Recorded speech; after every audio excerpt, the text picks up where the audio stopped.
What's up, everyone? It's day 42 of 75 Hard. I just finished my second workout of the day. I did my 45-minute outdoor workout, which consisted of a 35-pound ruck. The entire time I did about almost 2.5 miles. In that time period, I went to that same little walking area I've been going to, one lap around it. I didn't measure it yet. I have my watch, which is telling me the distance, but I'll check tomorrow. It's probably a quarter mile, about the same distance around as a track, maybe a little bit more. Nice little area, nice weather today. Probably mid 70s, nice cool breeze, clear skies. It felt good to be outside in the sun. If you aren't getting in sunlight throughout the day or every day, you should prioritize that. Get yourself at least 10 to 15 minutes. If you are stuck inside all day, go outside on your lunch break, go outside first thing in the morning and look at the sun. Whenever the sun rises in the morning, it's not blinding you, so you can watch it rise, and that helps your body decalcify your pineal gland, which regulates a lot of your hormones. You can look more into that. I'm not a scientist or anything, but that's definitely a fact. Today I woke up feeling good. I woke up around noon. I went downstairs. I used the hotel gym again today. I did about 20 minutes on the treadmill, and then I did some triceps, some back, and some shoulders. I needed to do abs, but I put that off. But I still did the time length that I needed to do, probably an hour. So I'll try to go over, just because that walking, whenever I walk on the treadmill, it's not very intense. It's just like to get my mind, in the mood, get moving. I like it, even whenever I'm at home and I do it extra. I just like it to keep me moving. My lower back's messed up. L4, L5, and L5S1 are herniated, and I have a lot of issues with that, with inflammation whenever I'm eating like junk food, candies, things like that, sweets. Your body gets inflamed from all those chemicals and the carbs. So I feel a lot better the entire time I've been on this program. Or some days when I was sore, I was on that job where I was near the Dallas Cowboys Stadium and I had to rig it up for 4 days. My back was jacked up from that, but I felt like it healed better because I wasn't eating crap foods all day. And it's been like almost a month and a half now, and so far it's so good. Usually I have like flare-ups, and that walking in the morning first thing helps get blood flow in the area, helps your body heal. So if you have injuries that are nagging, you should consider trying to use them, not overwork them, not use weight. Like, I don't go in and deadlift or anything like that, but doing like you can deadlift, but if you have a lower back problem, you can do what you can do as long as you're doing the right movements and correcting your form and your posture and creating that strong core. But you could have a nagging shoulder pain.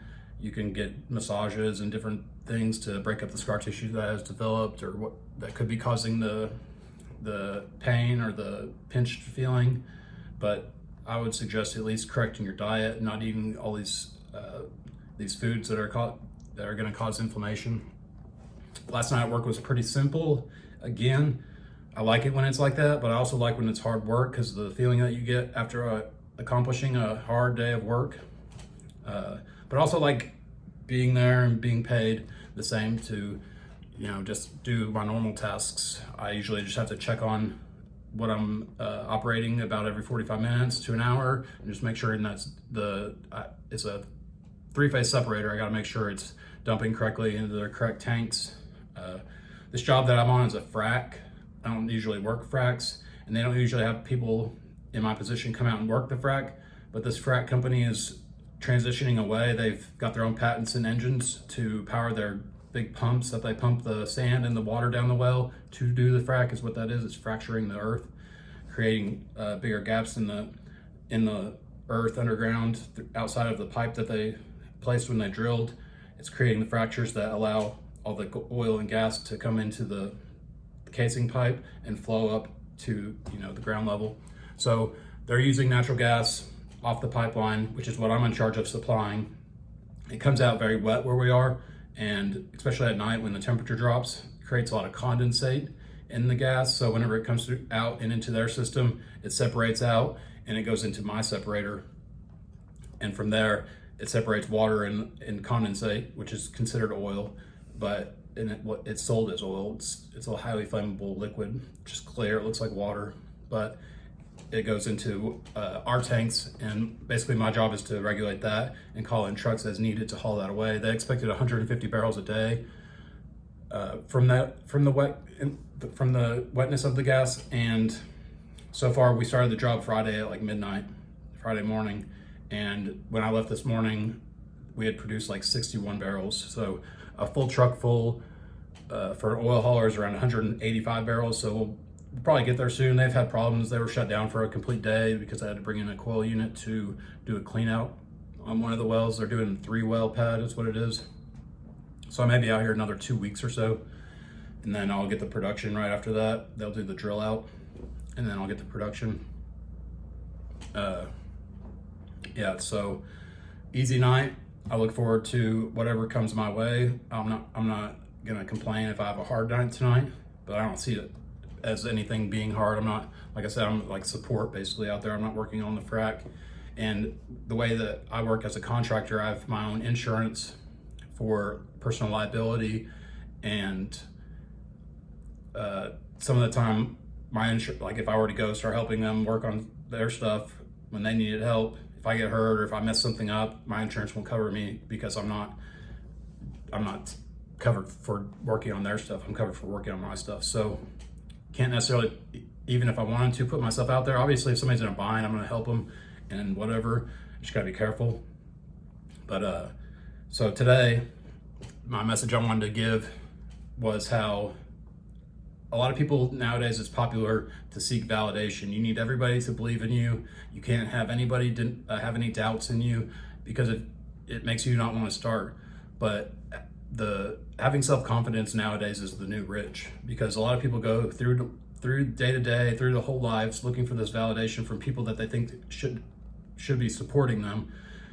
But you've never done anything, and like, even if you have done certain things and had some level of success in your life, it's going to come odd to people, because whenever you have big dreams, because a lot of people are just programmed to have the mindset to do their 9 to 5, do these minimal tasks, which are minimal, they're basic tasks. If you think that going to your job every day, doing a half-assed job, coming home, not being a mentor to your kids, sitting on your phone, drinking your beer, and then going to bed and doing that same thing every day, just because you're present isn't enough. And that's not the true definition of being like winning, so to speak. You could have the family, you could have all these things, but if you're not fully putting yourself into it, using all of your efforts, going above and beyond, you don't deserve a pat on the back. And the same thing goes for whenever you're trying to start something new.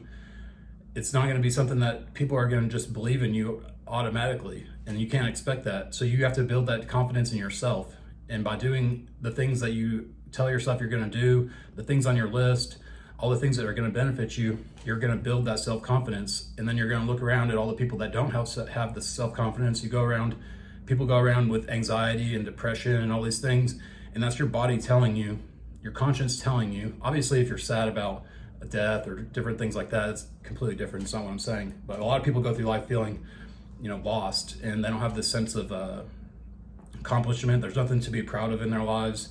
And I'm speaking from my own personal experience, so I'm just saying this now because I feel like I've overcame a lot of those feelings, where if anything comes into my life right now that's not benefiting me or causes any kind of drama, like, I don't put up with it.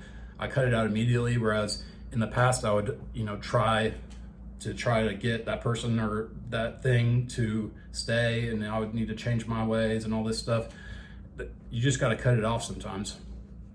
And the self-confidence that you need to have to accomplish your goals is everything, because no money can buy it.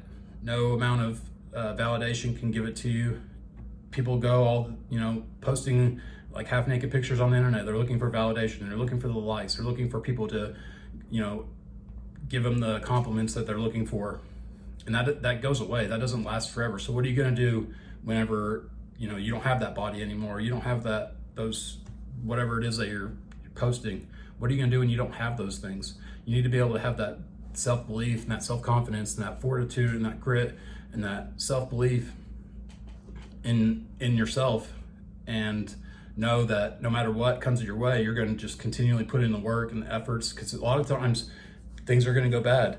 Things are going to be hard, but it doesn't matter how you feel. All that matters is that you're continually doing and executing the work and putting in the same amount of effort, if not more, each time you do something new, and knowing that the more that you do that, the more the confidence you're going to build, the more discipline that you're going to have developed, and the more self-belief, all the things that come with being proud of yourself and achieving greatness come from having your own built up self-confidence. And the reason I say it's the new rich is because, like I said, it's not something you can buy. It's something that you have to earn day in and day out. Nothing's gonna give it to you. A lot of people go around now and they want these handouts. They want free this, free that, pay off this, pay off that for me. And that's just not the case. That's not the world we live in. And winners win and losers lose. So if you're not the type of person that's going to be putting in the effort and consistently working towards your goals, you don't deserve anything. That's just the way it is. You don't deserve it. You haven't earned it. You don't deserve it. So you might get lucky. You might, achieve some things. Everybody's going to get some wins. That's just the way it is. But if you want to win consistently, you need to build up the self-confidence and the belief in yourself, and do that by building the discipline and all the things that come with having your own personal validation in yourself. So if you want to learn the best way and the best method that I've came across to build the self-confidence and the belief in yourself and the validation in yourself, is to go listen to episode 208 on the Real AF podcast with Andy Frisella. Learn all about the Live Hard and the 75 Hard program. Commit to it and start tomorrow. I'm already on day 42, so however many days that's left, 33. Probably going to go straight into phase 1 and do another 30. I'll be done with that by Christmas if I go ahead and start and go from there. But I'll decide that when it comes. I like the what is it? The path that I'm on. Sorry, I lost my train of thought. Everything's just flowing, whatever. Anyways, the way that things are going, I like the way that they are when I'm consistent on a program. Everything's planned out. Whenever you start having days off and you start falling off your diet and you don't plan things perfectly, you don't have to be perfect, obviously. Things are going to come up and interrupt you, but you need to be on your own path to having the things done that you need to accomplish. So doing the program is going to move you. It's not going to change completely everything in your life, but it's going to put you a lot closer to where you want to be. And you're going to develop that self-confidence and that self-belief in yourself, because you're going to know you did all these things whenever all these odds were stacked against you. You had so many things come up in your life. I worked 36 hours in a row earlier this week. I still fit my workout into that time period. I had to do it at work, but I was at work, not working technically for 36 hours. But either way, you might have some more difficult situation that you're in. You just build that self-confidence because you're doing the things anyways. Nobody cares how you feel. Nobody's gonna just automatically believe in you, and they shouldn't, because what have you done to make them believe in you before? You've always been talking about doing stuff and you've never done it. So don't expect validation from people until you start doing it. The belief will come after you put in the work, and you just keep developing that and don't stop. You got to start one foot in front of the other and don't ever look back. So that's all I got for today. I got about 45 minutes or so and I'll be at work. I'll be back again tomorrow for day 43. Peace.